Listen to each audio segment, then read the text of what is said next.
Hello, my name is Philip Ling. I'm with the Avnet corporate marketing team. I'm here at Embedded World 2023 with some of my colleagues from around the Avnet family, and we're going to have a little chat about Embedded World, IoT, and where it's going. So let them introduce themselves. Thank you very much, Philip. So my name is Alistair Worth. I work for Avnet Silica and I am their IoT Solutions Director. Hi, I'm Mike Powell. I work over at E.B.V, another Avnet company, and I'm their IoT Business Development Manager. Hello, I'm Phil Robinson. I'm Deputy General Manager for Witekio, also an Avnet company. Fantastic, thanks guys. So we're here at Embedded World 2023. It's been going for over 20 years. It's been going for longer than we've been talking about IoT. In fact, this is where IoT was first mentioned. It was born from M2M and telemetry, and it's been taken over by the rest of the industry, but I feel like Embedded World really is the parent of IoT, so it's quite fitting that we're here talking about it. But that's my impression. Let's get the impression of the people I'm talking to. So Alistair, you have some input on this as well, don't you?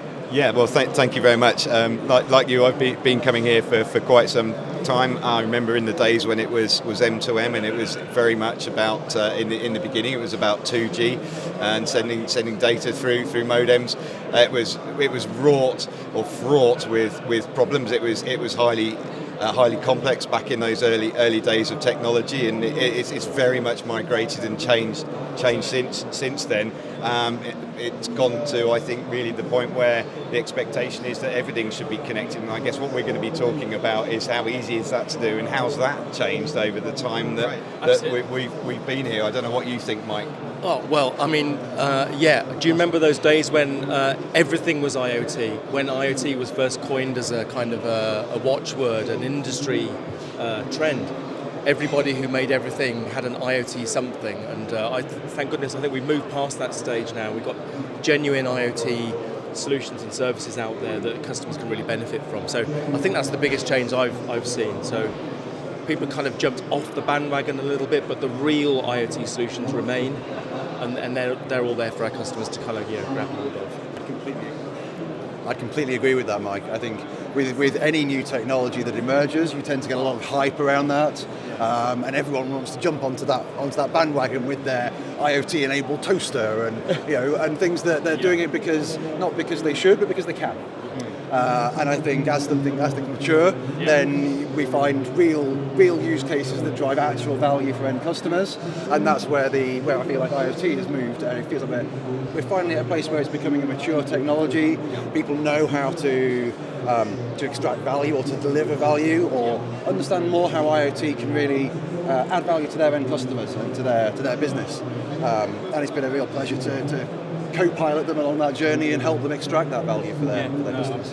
And I think it's entirely relevant that you mentioned that it's a mature technology. I mean, it is been around for more than 20 years now, so it cannot be anything but mature, but it's still not easy, is it? And it's still not, I guess, for those companies that have been doing it for a decade or more, bringing a new product to market that is IoT enabled gets easier, but there's still a lot of people that are doing this for the first time and may expect it to be as easy as bringing a non-IoT product to market, and that's not really the case, is it? No. I mean, I think that's one of the tricks that we've learned is in our specific industry, in embedded, if we really try and do things differently to the way that the embedded industry works, it's going to make life quite hard for our customers, and they kind of find it very difficult to understand. For example, cloud lingo. The cloud world is a very, very different world to the embedded world. Right, how you join microservices together, all those sorts of things are baffling for our customers. So. Yeah, I couldn't agree more. And there's very much a difference between, in early days, you take an M2M, okay, you string some data and you get it to go back to a server, and you've got a repeatable solution of one. But actually, what the difference is in this space right now, when we talk about maturity, is about repeatability, it's about scale. And to Phil's point, it's absolutely about driving business value and business benefit from it. The electric toaster, just because you can, doesn't mean that you should. And the way the industry's matured is and the way we've matured in the offerings that we bring to market, is that we've now got offerings that can manage this at scale with complete diversity of hardware and we understand the journey that the end customers, the people that are doing this stuff, are trying to get to, because their value proposition to their end customers is going to be unique to them, but we understand the key drivers because they're broadly similar across many of the vertical markets that we serve. And that's, I think, where the maturity started to come in to this equation. So I think with that, we also see the challenges that our customers face on that. You know, as you were saying, Alistair, the exact use case and the value for each customer and their market is nearly always different. But the challenges that they're going to face of deploying sort of an IoT system at scale are often very common and very similar. And we've seen that before. We know some of the pitfalls and the risks, and we have some good solutions to help them. Help them overcome those challenges and obstacles. And I think that kind of illuminates one of the themes of this year's Embedded World, which is sustainability. And you can think about sustainability in lots of different ways, but one of those ways is how sustainable is your business. So once you get an IoT connected product, it kind of becomes a service, doesn't it? And you've got to sustain that service. So how does Avnet and the various parts of Avnet help its customers achieve that as well?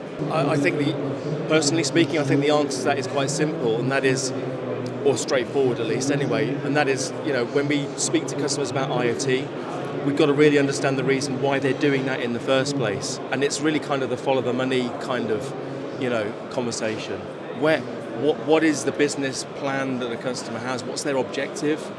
What's the new service or the saving that they're trying to make that makes them better than their competitors? If we understand that really well, the projects that we develop with them are almost self-fueling. You know, you've got a reason to do it, and everyone's bought in, and it will just work out. But you know, to come back to what makes sustainable, I mean, how do we even define that? So one of the areas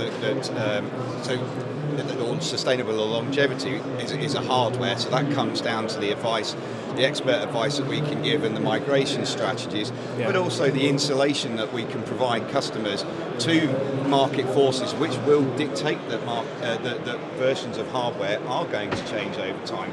You know, you can't buy the same car today that you bought 10 years ago or 20 years ago, and that's very similar in the hardware space. So we've got an insulation or an isolation layer with the products, the services that we offer on top of that. And I think that's really important.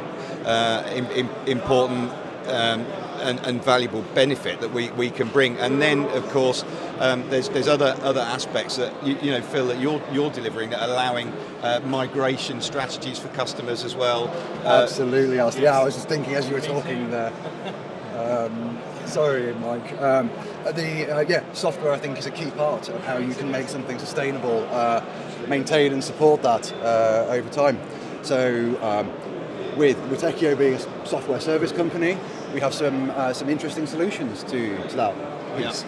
Whether that's looking at how you keep a system secure over time. I think one of the key concerns that we've sort of touched on a little bit already is with the increase of connectivity comes increased security risks. You know, the larger the system you have, the more potential attack points there are, and the more activity you need to do to keep that secure. And that as silicon vendors appreciate that more and enable features at a hardware level, it's not a software or hardware only activity anymore. It's something we need to work together to help our customers with. Okay. I was going to mention as well, you know, this idea that the reuse of edge hardware in IoT is also important. And I know we recognise that. I know, Phil, you've been involved in projects to help with that. This idea of, you know, dynamic identity management, the idea of redeploying edge points in different situations to make sure that the hardware is used for as long as possible in the field. You know, we've embraced that. I know that. So that's software. To your point, Alistair, software made that happen. And it makes the hardware last that much longer. So just another kind of angle on the same thing, really. And actually, I think just sort of building on that. So customers are absolutely concerned about longevity of hardware. You know, the risks that hardware migration might give to them. So yes, we can insulate them from that by helping them build a custom OS, because the latest OS has got security features, but it needs to run on older hardware. You can do that. If the hardware has to be changed, our platform offering can insulate them from that because it's going to be fundamentally the same. They won't materially see any difference. And also we have to remember when the customer's viewing their overall risk register, their overall risk profile, one of the things that they're going to be asking themselves when it comes to the ability to garner business benefit, which is the cloud piece of it, it's how they serve their customers and how they make their revenue, is how can we, our job is to provide that layer of security. So, as Avnet, we've partnered with our product offerings with 2 hyperscale cloud vendors. We've got service level agreements that back it up. We can offer continuity, force majeure type agreements, placing source code in escrow, or customers even owning source code and the rights to that source code when they pay us for it. Yes. So if you look at the overall risk register, which I think sits alongside that sustainability piece for customers, there's actually quite a lot of tools that we've got in our toolbox to ensure that all the boxes are ticked in regard to where you were going with that question. Well, thanks guys. It's been really interesting to hear your views over these first 20 years.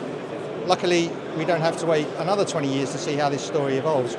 Every part of Avnet will be here, Embedded World 2024. Maybe we'll see you there.